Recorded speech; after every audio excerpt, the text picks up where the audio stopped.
YouTube channel अद्भुत शब्द ज्ञान में आप सबका स्वागत और हार्दिक अभिनंदन।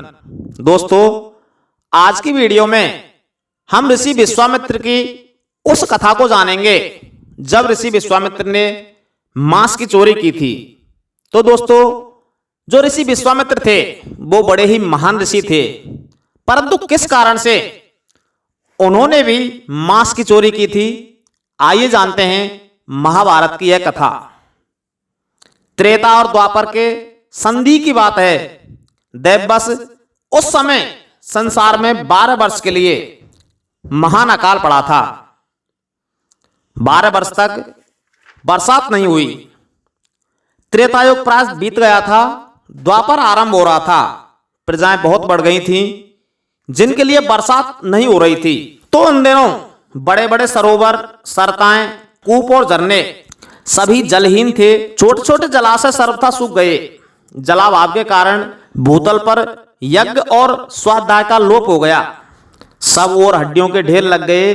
प्राणियों के महान आर्तनाद सब ओर व्याप्त हो रहे थे। नगर के अधिकांश भाग उजड़ गए थे तथा गांव और घर जल गए। ऐसे भयंकर समय में धर्म का नाश हो जाने के कारण भूख से पीड़ित हुए मनुष्य एक दूसरे को खाने लगे। तो उन्हीं दिनों बुद्धिमान महर्षि भगवान विश्वामित्र भूख से पीड़ित होकर घर छोड़कर चारों ओर दौड़ लगा रहे थे। उन्होंने अपनी पत्नी और पुत्रों को किसी जन समुदाय में छोड़ दिया और स्वयं अग्निहोत्र तथा आश्रम त्याग कर भक्ष और अभक्ष दोनों में समान भाव रखते हुए विचरने लगे थे। एक दिन वे किसी वन के भीतर प्राणियों का वध करने वाले हिंसक चांडालों की बस्ती में गिरते पड़ते जा पहुंचे। वहां चारों ओर टूटे फूटे घरों के खपरे और ठीकरे बिखरे पड़े थे। कुत्तों के चमड़े छेदने वाले हथियार रखे थे। सुअर और गधों की टूटी हड्डियां, खपड़े और गड़े वहां पर सब ओर दिखाई दे रहे थे। मुर्दों को ऊपर से उतारे गए कपड़े चारों ओर फैलाए गए थे और वहीं से उतारे हुए फूलों की मालाओं से उन चांडालों के घर सजे हुए थे। उस पल्ली में सब ओर मुर्गों की कुकुड़कू की आवाज गूंज रही थी। गधों के रेंकने की ध्वनि भी प्रतिध्वनित हो रही थी। वे चांडाल आपस में झगड़ा फसाद करके कठोर वचनों द्वारा एक दूसरे को कोसते हुए कोलाहल मचा रहे थे। वहां कई देवालय थे जिनके भीतर उल्लू पक्षी की आवाज गूंजती रहती थी। वहां के घरों को लोहे की घंटियों से सजाया गया था और झुंड के झुंड कुत्ते उन घरों को घेरे हुए खड़े थे। उस बस्ती में घुसकर भूख से पीड़ित हुए महर्षि विश्वामित्र आहार की खोज में लगकर उसके लिए महान प्रयत्न करने लगे। विश्वामित्र वहां घर घर घूमकर भीख मांगने लगे, परंतु कहीं भी उन्हें मांस, अन्न, फल, मूल या कोई दूसरी वस्तु प्राप्त ना हो सकी। तो उन्होंने सोचा कि यह तो मुझ पर बड़ा भारी संकट आ गया। ऐसा सोचते सोचते विश्वामित्र अत्यंत दुर्बलता के कारण वहीं एक चांडाल के घर में पृथ्वी पर गिर पड़े। अब वे मुनि यह विचार करने लगे कि किस तरह मेरा भला होगा, क्या उपाय किया जाए जिससे अन्न के बिना मेरी मृत्यु ना हो। इतने में ही उन्होंने देखा कि चांडाल के घर में शास्त्र द्वारा मारे हुए कुत्ते की जांग का मांस पड़ा हुआ है। तब मुनि ने सोचा कि मुझे यहां से इस मांस की चोरी करनी चाहिए, क्योंकि इस समय मेरे लिए अपने प्राणों की रक्षा का दूसरा कोई उपाय नहीं है। आपत्ति काल में प्राण रक्षा के लिए ब्राह्मण श्रेष्ठ तथा हीन मनुष्यों के घर से चोरी कर लेना उचित है। यह शास्त्र का निश्चित विधान है। पहले हीन पुरुष के घर से उसे भक्ष्य पदार्थ की चोरी करनी चाहिए। वहां काम ना चले तो अपने समान व्यक्ति के घर से खाने की वस्तु लेनी चाहिए, और यदि वहां भी अभीष्ट की सिद्धि ना हो तो अपने से विशिष्ट धर्मात्मा पुरुष के घर के कोई खाद्य वस्तु का अपहरण कर लेना चाहिए। अतः इन चांडालों के घर से मैं यह कुत्ते की जांग चुरा लेता हूं। किसी के यहां दान लेने से अधिक दोष मुझे इस चोरी में नहीं दिखाई देता। अतः अवश्य मैं इसका अपहरण करूंगा। ऐसा निश्चय करके महामुनि विश्वामित्र उसी स्थान पर सो गए जहां चांडाल रहा करते थे। जब प्रगाढ़ अंधकार से युक्त आधी रात हो गई और चांडाल के घर के सभी लोग सो गए, तब भगवान विश्वामित्र धीरे से उठकर उस चांडाल की कुटिया में घुस गए। वह चांडाल सोया हुआ जान पड़ता था। उसकी आंखें कीचड़ से बंद सी हो गई थीं, परंतु वह जाग रहा था। वह देखने में बड़ा ही भयानक था। वह स्वभाव का बड़ा रूखा प्रतीत होता था। मुनि को आया देख वह फटे हुए स्वर में बोला, अरे चांडालों के घर में तो सब लोग सो गए हैं, फिर कौन यहां आकर कुत्ते की जांग लेने की चेष्टा कर रहा है? अभी तो मैं जाग रहा हूं, सोया नहीं हूं। मैं देखता हूं कि मैं तुझे मार दूंगा।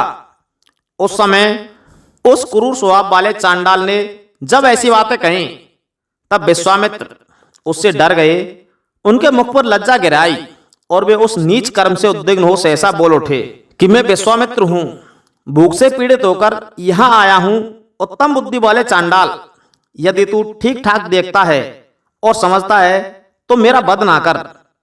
पवित्र अंतःकरण वाले उस महर्षि का यह वचन सुनकर चांडाल घबराकर अपनी सैया से उठा और उनके पास चला गया।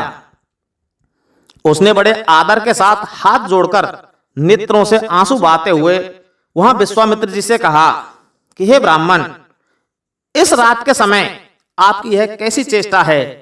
आप क्या करना चाहते हैं? तो विश्वामित्र जी ने कहा कि भाई मैं बहुत भूखा हूं, मेरे प्राण जा रहे हैं, अतः मैं यह कुत्ते की जांग ले जाऊंगा। भूख के मारे यह पाप कम करने पर उतारू हो गया हूं। भोजन की इच्छा वाले भूखे मनुष्य को कुछ भी करने में लज्जा नहीं आती। भूख ही मुझे कलंकित कर रही है, अतः मैं यह कुत्ते की जांग लेने आया हूं। मेरे प्राण शिथिल हो रहे हैं, भूख से मेरी श्रवण शक्ति नष्ट होती जा रही है, मैं दुबला हो गया हूं, मेरी चेतना भी लुप्त से हो रही है। अतः अब मुझ में भक्ष और अभक्ष का विचार नहीं रह गया है। मैं जानता हूं कि यह अधर्म है, तो भी यह कुत्ते की जांग में ले ही जाऊंगा। मैं तुम लोगों के घरों पर घूम घूम कर मांगने पर भी जब भीख नहीं पा सका, तब मैंने यह पाप कम करने का विचार किया। अग्निदेव देवताओं के मुख हैं, पुरोहित हैं, पवित्र द्रव्य ही ग्रहण करते हैं और महान प्रभावशाली हैं, तथापि वे जैसे अवस्था के अनुसार सर्वभक्षी हो गए हैं, उसी प्रकार मैं ब्राह्मण होकर भी सर्वभक्षी बनूंगा। अतः तुम धर्मतः मुझे ब्राह्मण ही समझो। तब चांडाल ने उनसे कहा कि महर्षि, मेरी बात सुनिए और उसे सुनकर ऐसा काम कीजिए जिससे आपका धर्म नष्ट ना हो। हे महर्षि, मैं आपके लिए जो धर्म की बात कह रहा हूं वह सुने। मनीषी पुरुष कहते हैं कि कुत्ता सियार से भी अधम होता है। कुत्ते के शरीर में उसकी जांग का भाग सबसे अधम होता है। हे महर्षि, आपने जो निश्चय किया है यह ठीक नहीं है। चांडाल के धन का, उसमें भी विशेष रूप से अभक्ष पदार्थ का अपहरण धर्म की दृष्टि से अत्यंत निंदनीय है। हे महामुनि, अपने प्राणों की रक्षा के लिए कोई दूसरा अच्छा उपाय सोचिए। मांस के लोभ से आपकी तपस्या का नाश नहीं होना चाहिए। आप शास्त्र विहित धर्म को जानते हैं, अतः आपके द्वारा धर्म संकरता का प्रचार नहीं होना चाहिए। धर्म का त्याग ना कीजिए, क्योंकि आप धर्मात्मा में श्रेष्ठ समझे जाते हैं।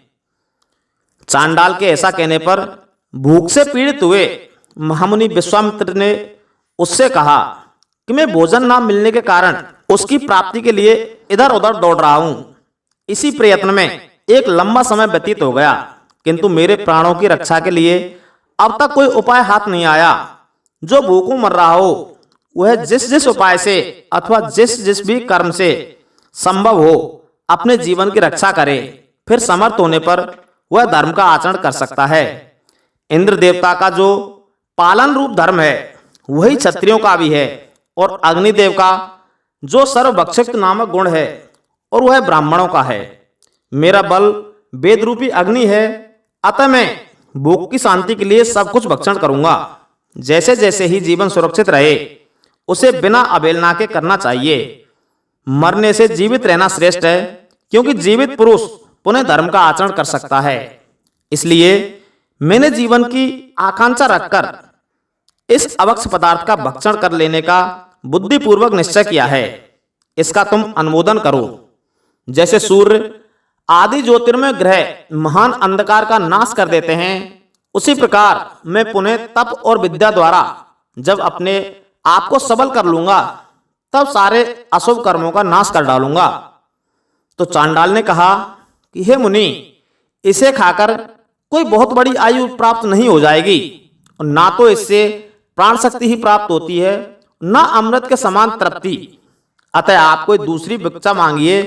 कुत्ते का मांस खाने की ओर आपका मन नहीं जाना चाहिए।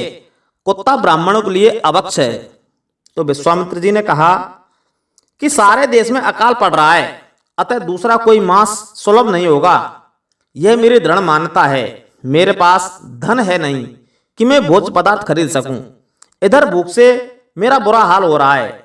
मैं निराश्रय तथा निराश हूं। मैं समझता हूं कि मुझे इस कुत्ते के मांस से ही षड्रस का भोजन प्राप्त होगा। तो चांडाल ने कहा कि ब्राह्मण, क्षत्रिय और वैश्य के लिए 5 नखों वाले 5 प्रकार के प्राणी अल्पकाल में भक्ष बताए गए हैं। यदि आप शास्त्रों को प्रमाण मानते हैं तो अभक्ष पदार्थ की ओर मन न लगाइए। तो विश्वामित्र जी बोले, भूखे हुए महर्षि अगस्त्य ने वातापी नामक असुर को खा लिया था। मैं तो क्षुधा के कारण भारी आपत्ति में पड़ गया हूं, अतः यह कुत्ते की जांग अवश्य खाऊंगा। तो चांडाल बोला, हे मुनि, आप दूसरी भिक्षा ले आइए। इसे ग्रहण करना आपके लिए उचित नहीं है। आपकी इच्छा हो तो यह कुत्ते की जांग ले जाइए, परंतु मैं निश्चित रूप से कहता हूं कि आपको इसका भक्षण नहीं करना चाहिए। तो विश्वामित्र जी ने उससे कहा कि शिष्ट पुरुष ही धर्म की प्रवृत्ति के कारण हैं। मैं उन्हीं के आचरण का अनुसरण करता हूं, अतः इस कुत्ते की जांग को पवित्र भोजन के समान ही भक्षणीय मानता हूं। तो चांडाल बोला कि किसी असाधु पुरुष ने यदि कोई अनुचित कार्य किया हो तो वह सनातन धर्म नहीं माना जाएगा। अतः आप यहां ना करने योग्य कर्म ना कीजिए। कोई बहाना बनाकर पाप करने पर उतारू ना होइए। तो विश्वामित्र जी ने कहा कि कोई श्रेष्ठ ऋषि ऐसा कर्म नहीं कर सकता जो पातक हो अथवा जिसकी निंदा की गई हो। कुत्ते और मृग दोनों ही पशु होने के कारण मेरे मत में समान है, अतः मैं यह कुत्ते की जांग अवश्य खाऊंगा। तो चांडाल बोला कि महर्षि अगस्त्य ने ब्राह्मणों की रक्षा के लिए उनकी प्रार्थना करने पर वातापी का भक्षण किया था। उनके वैसा करने से बहुत से ब्राह्मणों की रक्षा हो गई, अन्यथा महर्षि अगस्त्य उस राक्षस को नहीं खाते। तो हे मुनि, धर्म वही है जिसमें लेस मात्र भी पाप ना हो। ब्राह्मण गुरुजन हैं, अतः सभी उपायों से उनकी एवं उनके धर्म की रक्षा करनी चाहिए। तो विश्वामित्र ने कहा कि यदि अगस्त्य ने ब्राह्मणों की रक्षा के लिए यह कार्य किया था तो मैं भी मित्र की रक्षा के लिए उसे करूंगा। यह ब्राह्मण शरीर मेरा मित्र है। यही जगत में मेरे लिए परम प्रिय और आदरणीय है। इसी को जीवित रखने के लिए मैं यह कुत्ते की जांग ले जाना चाहता हूं, अतः ऐसे नृशंस कर्मों से मुझे तनिक भी भय नहीं होता। इस प्रकार चांडाल के बार बार मना करने पर भी ऋषि विश्वामित्र तो उसे ले जाने का निश्चय कर चुके थे, अतः कुत्ते की जांग ले ही गए। जीवित रहने की इच्छा वाले उन महामुनि ने कुत्ते के शरीर से उस एक भाग को ग्रहण कर लिया और उसे वन में ले जाकर पत्नी सहित खाने का विचार किया। इतने में ही उनके मन में विचार उठा कि मैं कुत्ते की जांग, इस मांस को विधि पूर्वक पहले देवताओं को अर्पण करूंगा और उन्हें संतुष्ट करके फिर अपनी इच्छा अनुसार उसे खाऊंगा। ऐसा सोचकर मुनि ने वेदोक्त विधि से अग्नि की स्थापना करके इंद्र और अग्नि देवता के उद्देश्य से स्वयं ही चरु पकाकर तैयार किया। फिर उन्होंने देवकर्म और पितृकर्म आरंभ किया। इंद्र आदि देवताओं को आह्वान करके उनके लिए क्रम से विधि पूर्वक पृथक पृथक भाग अर्पित किया। इसी समय इंद्र ने समस्त प्रजा को जीवन दान देते हुए बड़ी भारी वर्षा की और अन्न आदि औषधियों को उत्पन्न किया। भगवान विश्वामित्र भी दीर्घ काल तक निराहार व्रत एवं तपस्या करके सारे पाप दग्ध कर चुके, अतः उन्हें अत्यंत अद्भुत सिद्धि प्राप्त हुई।